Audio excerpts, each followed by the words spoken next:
25 के अंदर आपके आते हैं 6 सवाल यूनिट नंबर 6 से, और पहला ही सवाल आपको जो पूछा गया है वो कहाँ से है, वो है आपका, ये है आपकी इंटेलिजेंस की थ्योरीज से। ठीक है, थ्योरीज ऑफ इंटेलिजेंस में आपको पूछा हुआ है किसके बारे में, ये पूछा हुआ है आपको यहाँ पर स्टर्नबर्ग के बारे में। ठीक है, स्टर्नबर्ग कौन है आपके, ये है आपके रॉबर्ट स्टर्नबर्ग, ध्यान रखिए इनके बारे में।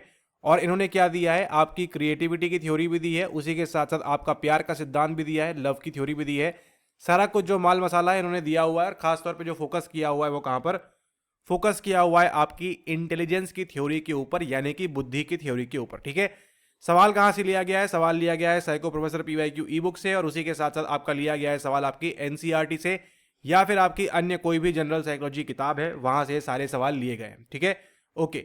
प्रोग्रेसिव इंटेलिजेंस क्या होता है, कंपोनेंशियल, एक्सपीरियंशियल, कंटेक्चुअल, एक्सपोनेंशियल। इस सब का सही आंसर कहां मिलेगा आपको, सही आंसर मिलेगा आपको आपकी एनसीईआरटी के अंदर। तो अगर आप एनसीईआरटी नहीं पढ़ते हो तो आप गलती करते हो, खैर कोई बात नहीं, आगे सीख जाइएगा आप यहाँ पर। अब यहाँ पर देखो भैया, प्रोग्रेसिव की बात क्यों होगी यहाँ पर, उसी के साथ साथ एक्सपोनेंशियल की यहाँ पर बात क्यों होगी। ठीक है, एक्सपोनेंशियल इंटेलिजेंस की बात हम क्यों करेंगे, प्रोग्रेसिव की बात क्यों करेंगे। प्रोग्रेसिव तो आपकी क्या होती है, मैट्रिसेस होती है वहाँ पर। ठीक है, एडवांस प्रोग्रेसिव मैट्रिसेस, वो सब की बात करेंगे। तो यहाँ पर देखिए आपका जो सीधा सीधा आंसर है वो क्या है, कंपोनेंशियल इंटेलिजेंस, एक्सपीरियंशियल इंटेलिजेंस, और उसी के साथ साथ आपका यहाँ पर कंटेक्सचुअल इंटेलिजेंस। इन तीनों को आपने याद करना है अगली बार के लिए। अगली बार आपसे पूछेगा इसके अंदर क्या क्या होता है, उसके लिए आप कहाँ पढ़ोगे, आप पढ़ोगे एनसीईआरटी, कौन से क्लास की, 12th क्लास की, पहला चैप्टर। ठीक है, खोल के पढ़ लेना, वहां आपको मिल जाएगा कंपोनेंशियल भी, एक्सपीरियंशियल भी और कंटेक्सचुअल भी। थोड़ा अलग फॉर्मेट हो सकता है, बुक स्मार्ट, स्ट्रीट स्मार्ट, कौन कौन से लोग होते हैं, सारा कुछ बताया हुआ है, किसके द्वारा बताया हुआ है, आपके रॉबर्ट स्टर्नबर्ग के द्वारा। जाके जरूर पढ़ना है आपने वहां पर। फिलहाल यहाँ पर सही आंसर क्या है आपका, option number 3, B, C and D only. लेकिन खाली इतने से काम नहीं चलेगा, क्योंकि रॉबर्ट स्टर्नबर्ग ने और क्या क्या दिया हुआ है, आपको दिया हुआ है थ्योरी ऑफ लव। ठीक है, थ्योरी ऑफ लव यानी कि प्यार का सिद्धांत के अंदर 3 चीजें आती है, इंटीमेसी आती है लव की, पैशनेट पैशनेट आता है, और आपका आता है कंपैशनेट। ठीक है, तो इंटीमेसी वाला प्यार, पैशन वाला प्यार और कंपैशन वाला प्यार, सॉरी कंपैशनेट वाला प्यार जो है वो भी किसके द्वारा दिया गया है, आपको रॉबर्ट स्टर्नबर्ग के द्वारा यहाँ पर दिया हुआ है। इसको भी घोट के पी जाओ, याद कर लो। ठीक है, रट्टा मार लो गंदा वाला, एग्जाम वैसा है, रट्टा मारना पड़ेगा आपको, याद रहेगा ये तीनों चीजें। आईपीसी की धारा लगाओगे आप यहाँ पर तो आपको बड़े आराम से बन जाएगा। ठीक है, रॉबर्ट स्टर्नबर्ग ने बताया है 3 प्रकार के प्यार के बारे में। एक होती है इंटीमेसी, जो आपकी मेजरली आपकी जो है शारीरिक तौर पर रहती है। दूसरा रहता है आपका पैशनेट, और तीसरा रहता है आपका कंपैशनेट। ये भी आपने जो है पढ़ लेना है। और फिर जो आप बचता है तीसरा एक और पॉइंट है, वो क्या है, वो है इनकी क्रिएटिविटी थ्योरी के बारे में, जहां पर आपको रिसेंटली इसी एग्जाम के अंदर सवाल भी देखने मिला था। तो वो क्या सवाल है उसको भी हम देखेंगे यहाँ पर आगे।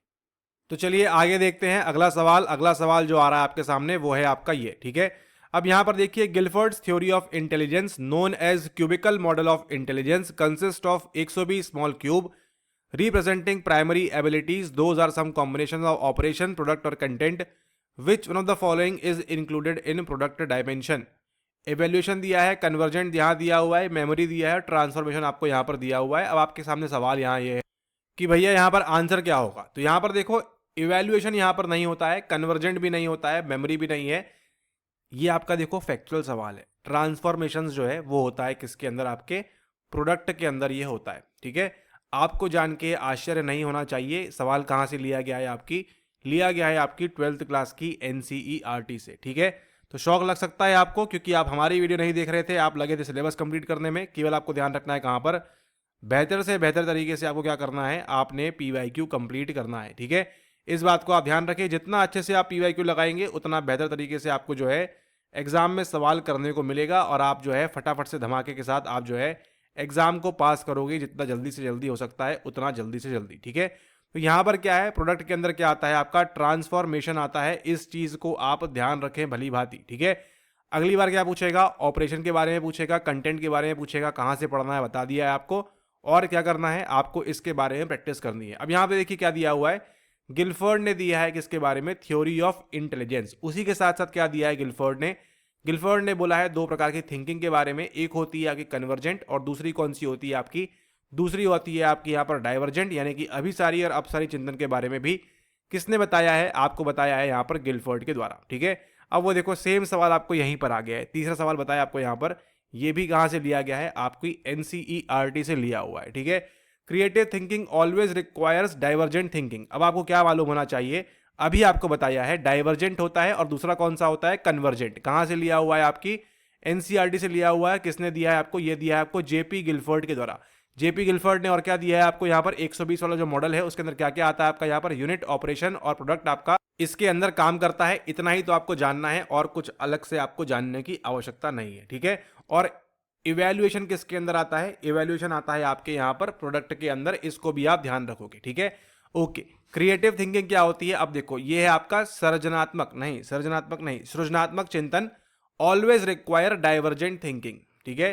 तो डाइवर्ज का मतलब क्या है, डाइवर्ज का मतलब है आप अलग अलग जो है, नदी की धारा यहां से निकल रही है, ठीक है। Okay, divergent thinking helps in generating multiple solutions to a single problem, ये भी यहां पर जो है सही बात हो रही है, ठीक है। यानी कि आप जो है डाइवर्जेंट थिंकिंग आपको चाहिए पड़ेगी, तभी आप क्या कर पाओगे, आप यहां पर क्रिएटिव सोच पाओगे, दोनों सही है।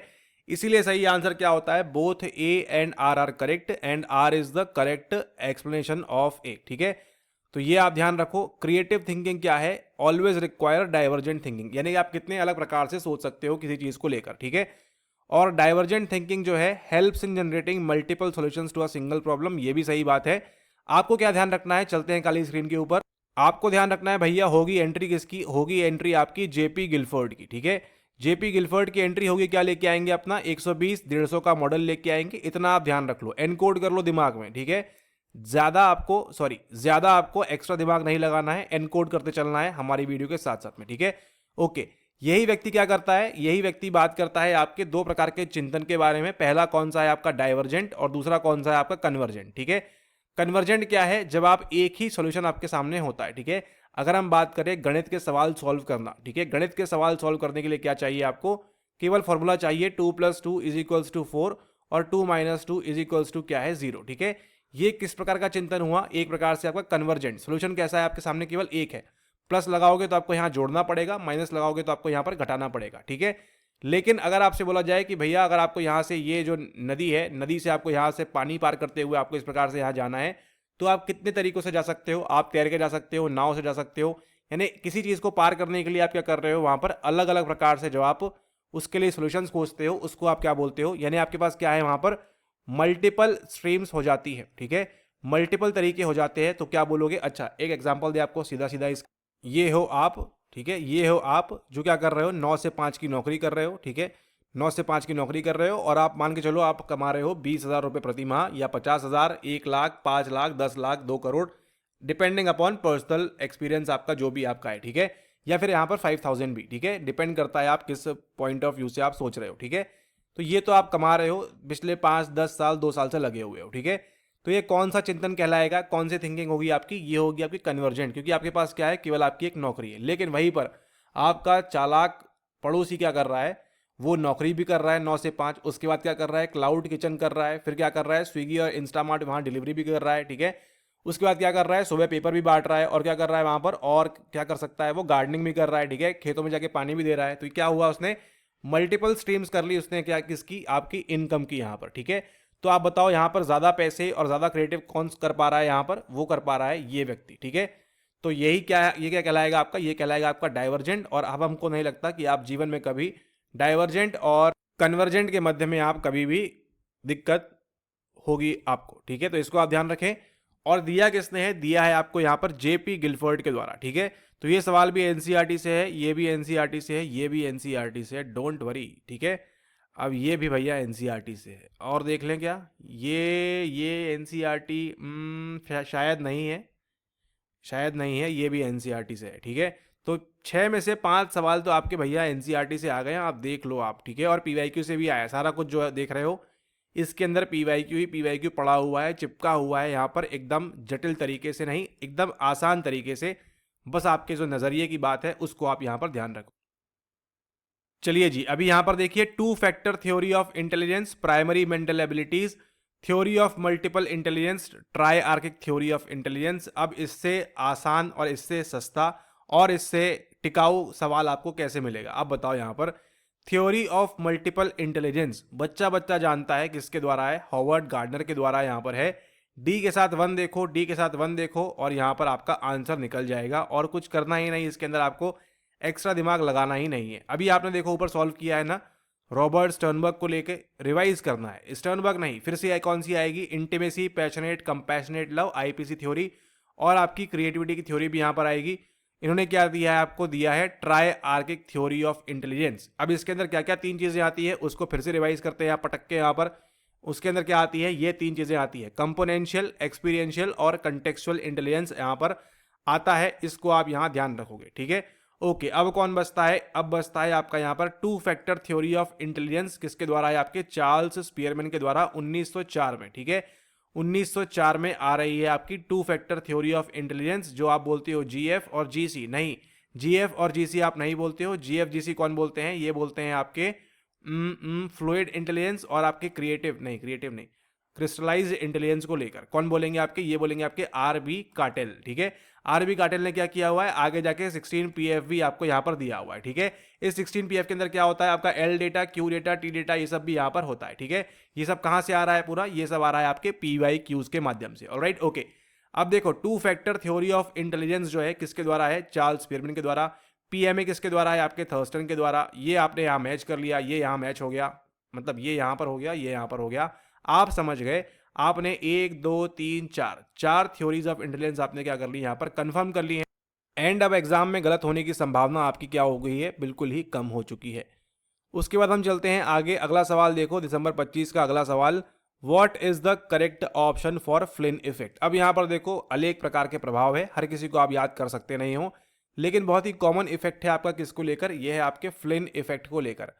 अब ये क्या बोल रहा है, देखिए, intelligence scores are relatively stable in developed countries, ठीक है। फिर बोल रहा है intelligence scores are decreasing due to over reliance on technology, अच्छा। Intelligence scores are steadily increasing in modernize countries, अच्छा। और intelligence scores are cumulative based on different culture. अब आप बताओ यहाँ पर इन सबको पढ़ के आपको मोस्ट सुटेबल आंसर यहाँ पर कौन सा लग रहा है।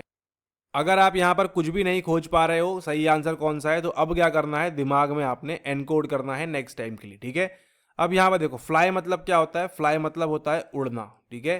उड़ना उड़ना उड़ना। अब उड़ने के लिए क्या हो रहा है, आप ऊपर जाओगे, है ना। उड़ता कौन नीचे है, आप बताओ यहाँ पर नीचे कोई उड़ता है क्या, अरे वो पक्षी कितना नीचे उड़ रहा है, आप बोलते हो क्या, है ना।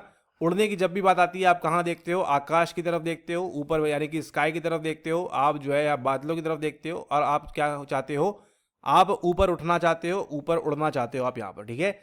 तो अब बताओ रिलेटिवली स्टेबल डिक्रीज कैसे हो सकता है, इंक्रीज होगा आपका, और ये तो छोड़ दीजिए यहाँ पर।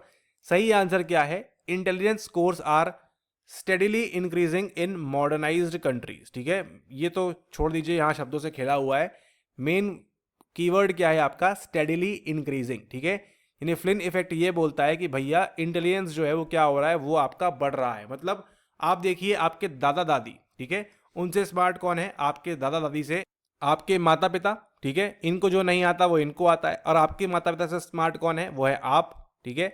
आपको जो आता है वो इनको नहीं आता, और आपसे स्मार्ट कौन होने वाली है, आपकी आने वाली न्यू जनरेशन, ठीक है। तो ये क्या है, चलता रहता है पीढ़ी दर पीढ़ी, यही बोला गया है आसान शब्दों में जो आपको बताया। बाकी इसको क्या बोलते हैं अंग्रेजी में, ये आ गया आपका फ्लिन इफेक्ट यहाँ पर। इसको आप याद कर लो कि जो इंटेलिजेंस का स्कोर है क्या हो रहा है, स्टेडीली इंक्रीजिंग, धीरे धीरे क्या कर रहा है, ऊपर बढ़ रहा है, ठीक है, इन मॉडर्नाइज्ड कंट्रीज। खैर हम चलते हैं आगे अगले सवाल की ओर। 5 सवाल तो कर लिए आपने।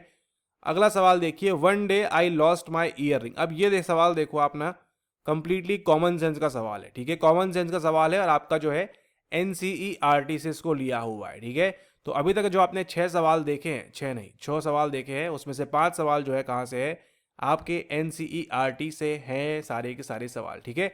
इसका ये मतलब नहीं है हर बार आएगा, लेकिन हाँ मैक्सिमम टाइम्स जो सवाल हैं आपके कहाँ से आएंगे, वो आएंगे आपके एनसीईआरटी से, वो आएंगे आपकी इस ई बुक से, और वो आएंगे आपके रिविजन एंड आपकी प्रैक्टिस से, ठीक है। प्रैक्टिस नहीं करोगे, रिविजन नहीं करोगे, आते हैं टॉपिक पर। One day I lost my ear ring, मेरे कानों के झुमके मतलब खुल गए, गिर गए, कहीं घूम गए, ठीक है। To keep from losing earrings, अब यहां से इससे बचने के लिए further I used to thermocol to keep the earring in place. आपने क्या किया, अगर आपने कभी कान का झुमका देखा होगा इस प्रकार से यहाँ पर, तो उसमें पीछे फंसाने के लिए कुछ चीज़ होती है यहाँ पर। तो क्या हुआ यहाँ पर, आप to keep from losing earrings मतलब बोल रहे हैं कि मतलब आप ना ये खुल ना जाए बार बार, इसके लिए तो क्या किया आपने, आई यूज टू थर्माकोल, आपने क्या किया, थर्माकोल का इस्तेमाल किया, to keep the earring in place, ठीक है। Using the thermocol as a temporary earring bag showed that I overcome from the following. ठीक है, आपने क्या किया यहाँ पर, अब बताओ थर्माकोल कान के झुमके के पीछे कौन लगाता है। ठीक है, थर्माकोल कान के झुमके के पीछे कौन लगाता है, या फिर कभी अगर आपने साड़ी वेयर की हो, ठीक है, तो साड़ी वेयर करने के लिए आप देखिए वो छोटी सी पिन आती है, अगर आपने कभी वो लगाई हो, नहीं लगाते तो क्या करते हैं आप वहां पर सेफ्टी पिन या फिर इन सब चीज़ों का वहां पर इस्तेमाल करते हैं। ठीक है, क्योंकि उसको वहां पर क्या करना होता है, आपको टक करना होता है, मतलब वहां पर उसको आपको जो है स्थापित करना नहीं, मतलब उसको आप जो है फंसा के रखना चाहते हैं ताकि वो लूज आउट ना हो, वहां से लूज ना करे वो। ठीक है, तो ये जो बात है आपकी समझ गए आप, तो आप सेफ्टी पिन का इस्तेमाल आप वहां पर कर रहे हो जहां पे आपको जो है एक ब्लैक रंग का या जो भी आपका रंग है उस टाइप का जो होता है क्लिप, उसके वो आपके पास नहीं है तो क्या करते हो, ये करते हो। ठीक है, या फिर कभी आपके बाल खुल गए तो क्या करते हो, वहां पर आपने पेंसिल फंसा ली पीछे, आपको क्लिप नहीं मिल रही है तो, या फिर यहाँ पर मेल एग्जाम्पल की बात करें आपकी, तो यहाँ पर देखिए कभी अगर आप यहाँ पर पैंट पहन रहे हो इस प्रकार से यहाँ पर, ठीक है, आपको बेल्ट नहीं मिल रहा है लेकिन इंपॉर्टेंट इंटरव्यू है तो क्या करते हो आप वहां पर किसी प्रकार का रस्सी, नाड़ा या जो भी आप यहाँ पर इसका इस्तेमाल करके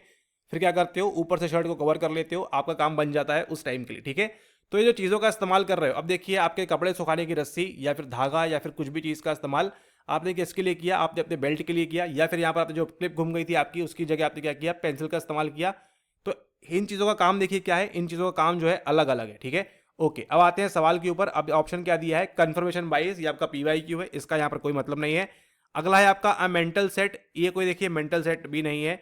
फिर कौन सा है तीसरा आपका, फंक्शनल फिक्सनेस। आपने क्या ओवरकम किया, आपने ओवरकम किया, आप उसके ऊपर आ चुके हैं, किसके ऊपर, उस फंक्शन की जो फिक्सनेस थी उसके ऊपर, यानी कि आपने केवल पेंसिल को एक लिखने के लिए इस्तेमाल नहीं किया, आपने उसको अपने बालों में टक करने के लिए इस्तेमाल किया। उसी के साथ साथ आपने जो रस्सी थी या फिर जो नाड़ा था या फिर आपने जो भी था XYZ उसका इस्तेमाल क्या किया, एज अ बेल्ट किया। ठीक है, या फिर आपकी जो वो ब्लैक पिन थी उसके लिए क्या किया आपने यहाँ पर, सेफ्टी पिन का इस्तेमाल किया। तो इनके जो फंक्शंस है वो क्या है, अलग अलग है, लेकिन आपने क्या किया यहाँ पर, उनके ऊपर जाकर आपने जो है ओवरकम किया, और उसको आप क्या बोल रहे हो यहाँ पर, ऑप्शन नंबर 3 फंक्शनल फिक्सनेस जो है वो यहाँ पर इसका सही आंसर है। ठीक है, और सेम चीज यहाँ पर हो रही है इस एग्जाम्पल के अंदर, आपने बोल रहे हैं कि आपकी ईयरिंग छूट ना जाए, आपके कानों से गिर ना जाए नीचे, उसके लिए क्या किया आपने यहाँ पर, थर्माकोल का यहाँ पर आपने इस्तेमाल किया। क्यों, थर्माकोल का इस्तेमाल कौन करता है कान के झुमकों के पीछे, यहाँ पर कोई नहीं करता है। ठीक है, तो अगर हम बात करें यहाँ पर, तो आपने क्या किया, आपने यहाँ पर थर्माकोल की जो काम था उसका काम क्या होता है, आप इसके प्रोजेक्ट बनाने के लिए, घर बनाने के लिए इस प्रकार से, ठीक है, या कुछ पेंटिंग करने के लिए, ड्राइंग करने के लिए जो भी आप इस्तेमाल करते हो, ठीक है, या फिर आप कहीं पर कुछ चीज़ लगाने के लिए इस्तेमाल करते हो, तो उसकी जगह आपने क्या किया, एक कंप्लीटली उसका नया काम इस्तेमाल किया, और आपने क्या ओवरकम किया यहाँ पर, आपने ओवरकम किया फंक्शनल फिक्सनेस यहाँ पर। ठीक है, जो आपकी प्रकारात्मकता है यहाँ पर, ठीक है, जो स्थापित हो गई थी उसको क्या कर दिया आपने यहाँ पर, उसको यहाँ पर आपने कंप्लीटली एलिमिनेट कर दिया, और ये जो है आपका यहाँ पर सही आंसर हो जाता है।